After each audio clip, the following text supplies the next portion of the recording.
Hello everyone, welcome to episode number 87 of the PE Geek Podcast, and as always, it's an absolute pleasure to have you here. Now, if you're joining us for the very first time, welcome. This show is obviously all about physical education and how you can use different technologies inside of it. So whether that's your theory-based classroom, your practical-based classroom, and it's going to talk about the different things that I do, as well as interviewing people who are doing incredible stuff in their classrooms. Now, obviously, we've got 86 previous episodes to this that you can churn through.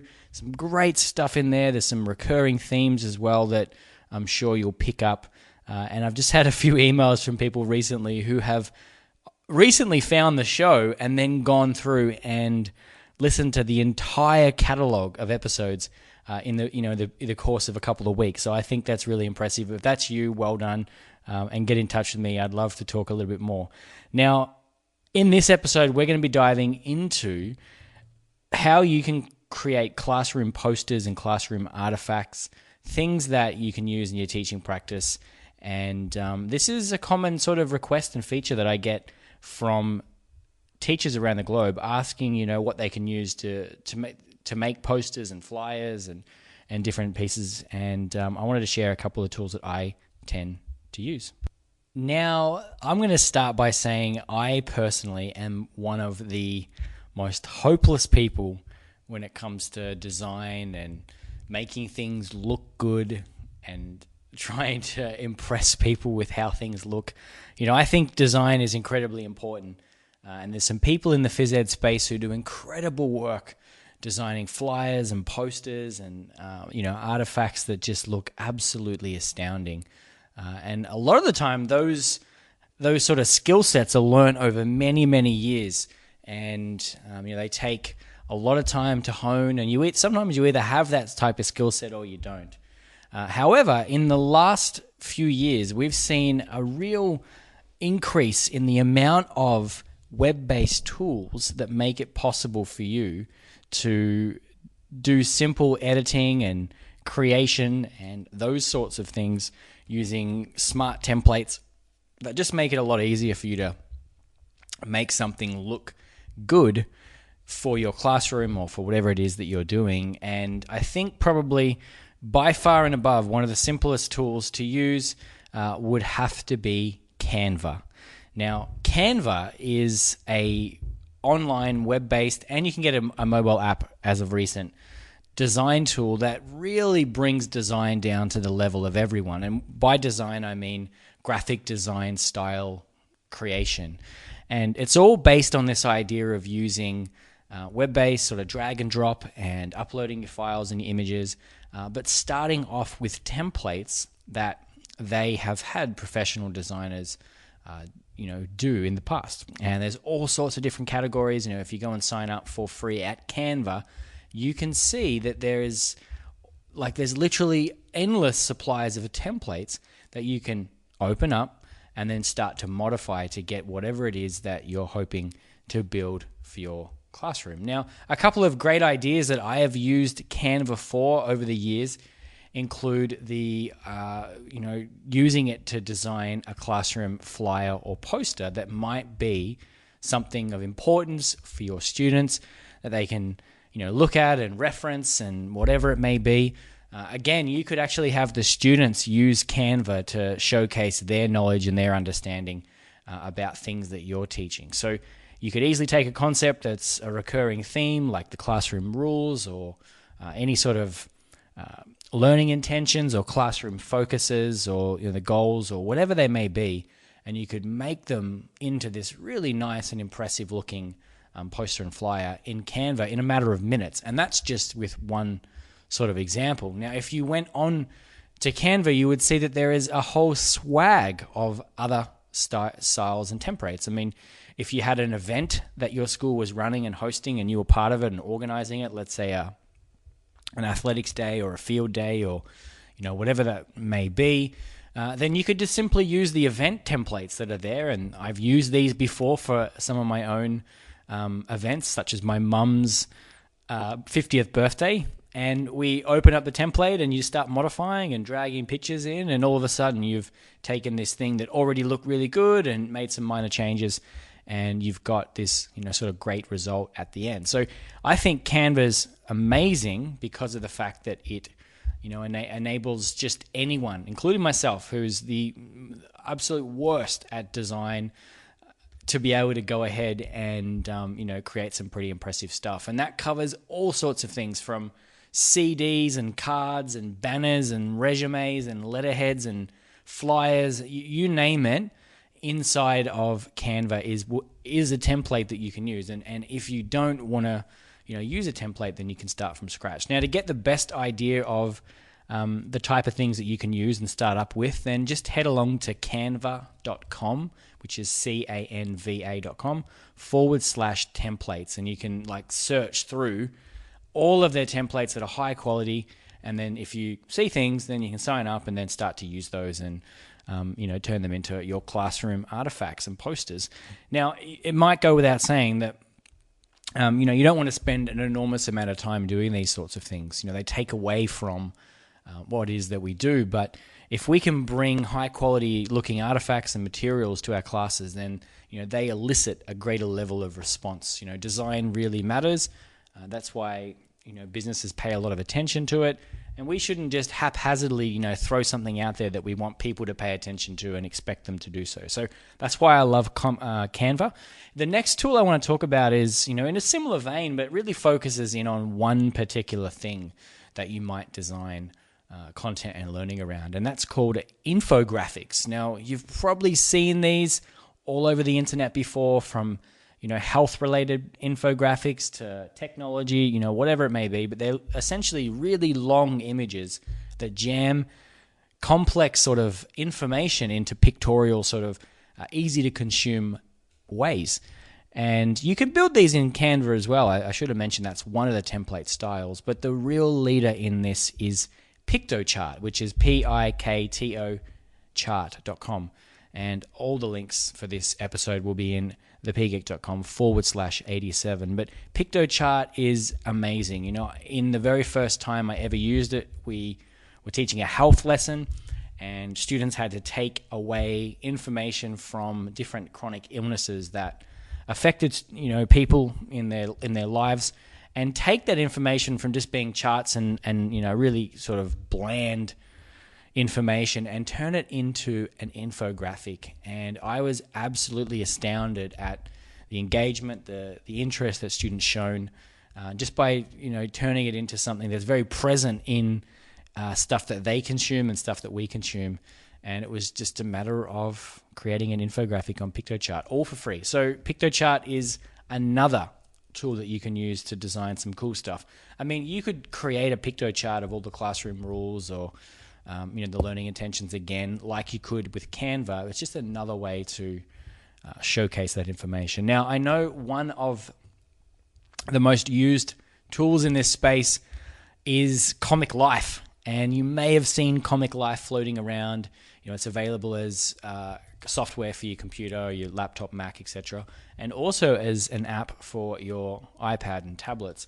But essentially, if you can think of comic books and the different grids that a comic book typically has, that's what Comic Life is. It allows you to drag those into your sort of screen, and then you can drag pictures in to fill the gaps, and then use nice comic book style fonts and effects like the different actions and so on, to create almost like a phys ed style comic. Now, if you go back to some of my early blog posts in probably 2011 and 2012, we were talking about Comic Life then as a really easy way to, create maybe like a step-by-step sort of picture that shows what happens in the first scene, the second scene, the third scene, just like a comic book, but in phys ed style, where you're sort of teaching something across different screens.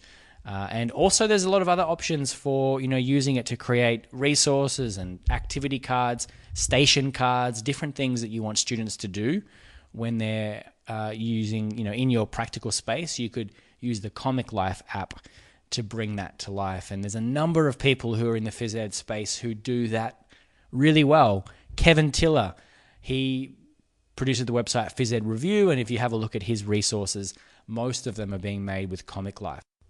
And finally, another person who comes to mind would be Dale Sidebottom of energetic.education, who has produced a series of amazing resources, classroom-based and practical PE classroom-based resources, station cards, task cards, lesson plans, you name it.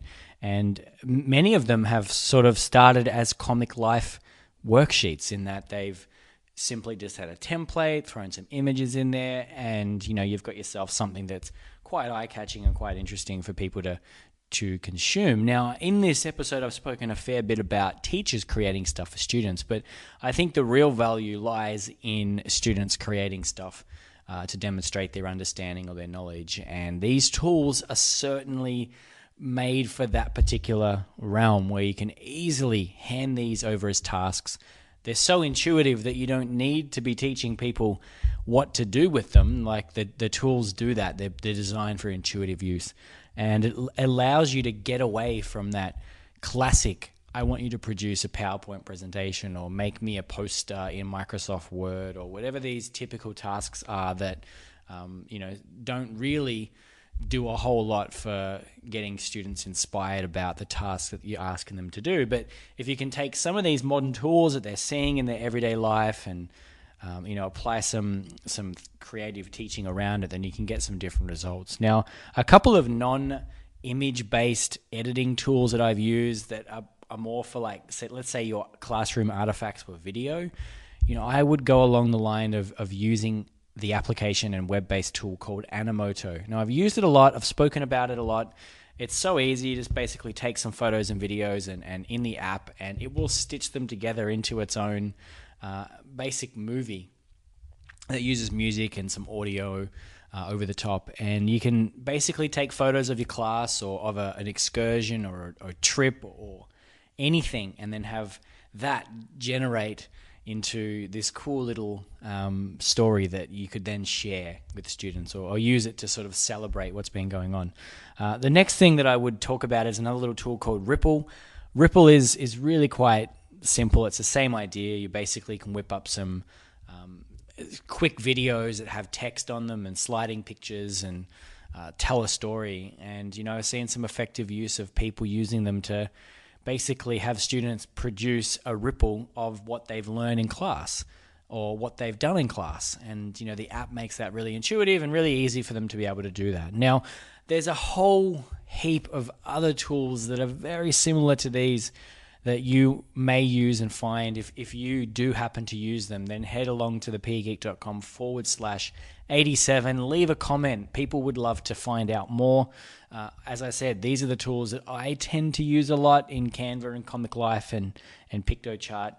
However, probably one of the things that I haven't mentioned that I think I should is the website Fiverr, Fiverr.com. Now, I know in previous episodes I've spoken about Fiverr, and I even had emails from people saying that after hearing me talk about it, they've gone and used it. But this flips the whole equation completely from you being the creator of different tasks and different things to you paying for someone to do that. Now, the premise of the website Fiverr is that everything that you can get done on the site starts at $5 and scales up. Most things are done really quite cheaply, and I would say most stuff is $5. But you can hire someone to make your flyer based on the inputs that you give, or you could give them the basic handwritten information that you wanted or whatever it was, and said, turn that into an infographic, or make this into a presentation or an invitation card or something that you can then use in your classroom. Now, it might seem like that's cheating or that's not the right thing to do, but to be honest, we as teachers use resources from everywhere. We don't write our own textbooks. We have people write them for us, and it's in the same idea of having someone with more talent and more ability potentially create these things for you. And I think it sort of brings back this idea of us working on the right things. Should you be sitting there and spending 10 hours learning how to use a graphic design tool? so that you can create a poster that your kids like? No, I don't think you should be. Not effective use of time. But could you use a tool like Canva and do that really quickly? Absolutely. And if you're even stretched for time and you want to, take it to the next level of efficiency and be more efficient, then why not try a tool like Fiverr and, have someone produce a flyer for you? And to finish up, I just wanted to illustrate the power of this with a colleague who I worked with for many years, who each and every year would be in charge of promoting the school's triathlon event. And he basically, I remember him sitting down and having to create flyers and information packs and all of these pieces of the puzzle that was really sort of outside of his job. It's just something that he did.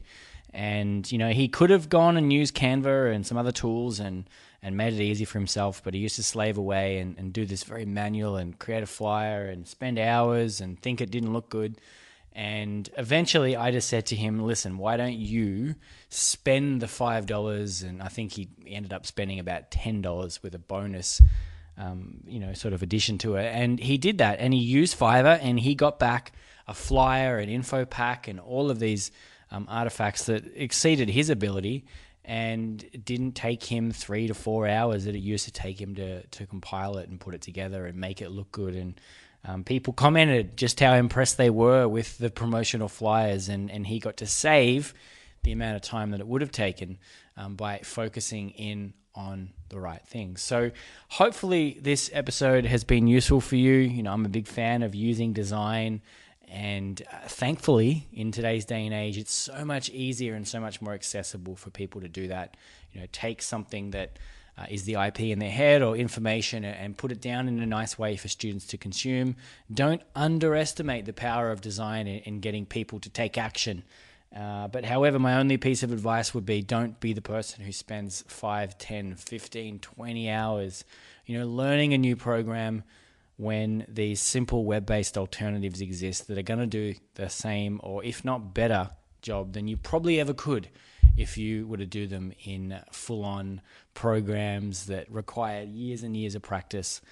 Let's focus on the right things, and hopefully with that we can earn some more time back.